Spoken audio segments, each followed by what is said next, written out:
돈 버는 복지 TV입니다. 다들 돈 벌기 힘드시죠? 그래서 최근 높아진 금리로 정기예금에 관심이 많아지고 있습니다. 하지만 정기예금 때문에 건강보험료 폭탄을 맞을 수 있다는 사실 알고 계셨나요? 높은 금리만 보고 정기예금을 너무 믿으면 피부양자가 탈락되고 지역가입자로 전환된다고 합니다. 이럴 경우 매달 20만원 또는 30만원씩 납부하게 되고 저소득자나 소득이 따로 없는 은퇴자에게는 매우 치명적일 수밖에 없는데요. 오늘은 20만원 또는 30만원을 아끼며 건강보험료 폭탄을 피하는 방법에 대해서 함께 살펴보겠습니다.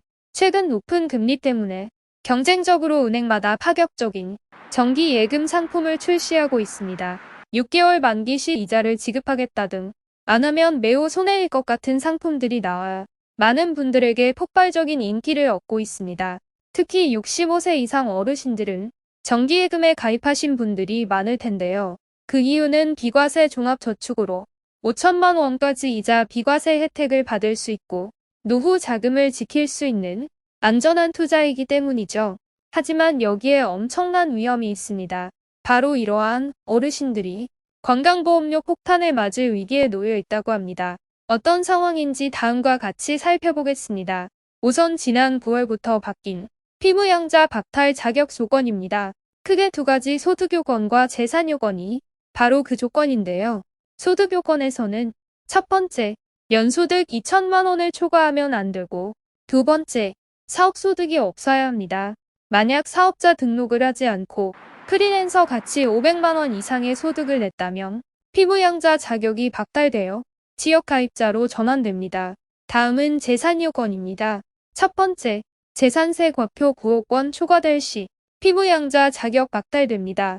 두 번째, 재산세 과표 5억 4천만 원 초과와 9억 원 미만의 재산을 갖고 연소득이 1천만 원을 초과한다면 피부양자 자격이 박탈됩니다.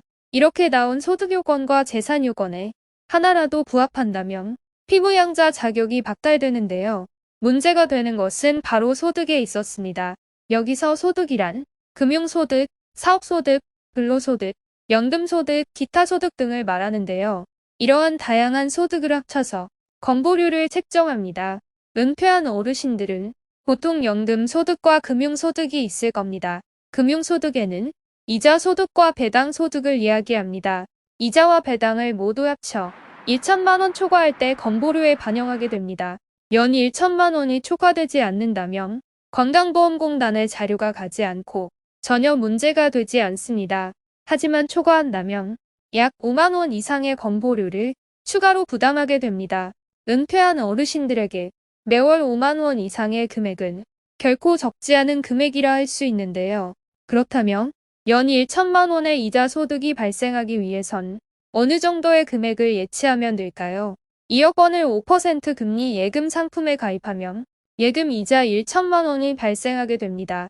2억 이상의 금액을 예치한 분들이라면 모두 해당되겠죠. 요새 저축은행들을 보면 만기도 짧고 대박금리 상품 7%는 물론이고 10%까지 다양한 상품들을 내놓고 있습니다. 이렇게 만기도 짧고 높은 금리를 챙길 수 있는 예금 상품들을 신나게 가입하고 예금 이자를 취했다면 내년 건보료 폭탄은 피할 수 없을 것으로 보입니다. 그렇기 때문에 올해 예금 이자로 얼마나 벌었는지, 앞으로 주식 배당은 얼마나 들어올 것인지 등 금융소득을 정확히 계산해 보는 게 중요한데요. 더 중요한 것은 다음 내용입니다. 최근에 이런 소식이 발표되었죠. 바로 336만 원의 금융소득을 초과할 때 건강보험료 부과하는 것을 추진하겠다는 내용입니다. 이를 2025년 11월에 추진하겠다고 발표되었는데요. 요즘과 같은 고금리 시기에 336만 원은 5천만 원을 고금리 상품에 가입해도 충분히 받을 수 있는 예금 이자이기 때문에 각별한 주의가 필요합니다. 이러한 건보료 체계의 변화는 피부양자 자격 박탈까지 함께 변화될 수 있는 사안이기 때문에 금융소득 336만 원을 초과한다면 피부양자 자격이 박탈될 수 있다는 것을 간과해선 안 됩니다. 이전에 재산세 과표를 3억 6천만 원을 초과하고 연소득 1천만 원 초과한다면 피부양자 자격을 박탈할 것이라는 공식 발표 기억하시나요? 약 57만 명가량이 피부양자에서 탈락될 것으로 예상되어 많은 논란이 있었는데요. 그런데 건보료 강화를 앞두고 이례적인 집값 상승으로 인해 재산세 과표는 조정하지 않고 유지하는 방침으로 다시 바뀌었죠. 원래는 피무양자 자격을 상실할 사람이 58만 명이었으나 27만 명가량이 피무양자 자격을 상실했습니다. 여기서 알아야 할 것은 재산 기준이었던 재산세 과표 기준의 현행 방침은 5억 4천만 원 초과해서 9억 원이지만 언제든지 3억 6천만 원으로 바뀌어도 이상하지 않고 앞서 말했던 연소득 1천만 원 초과해서 336만 원으로 피무양자 자격이 강화될 가능성 또한 배제할 수 없다는 것이죠. 현명하게 정기 예금하는 게 필요합니다. 현명하게 정기 예금하는 방법 핵심은 만기를 짧게 하자입니다. 가령 5년 만기, 7년 만기를 들어 1천만 원 이상의 예금 이자를 받으려고 하는 분들 계십니다. 물론 예금 이자로 1천만 원 이상의 소득을 벌면 매우 기쁜 일입니다.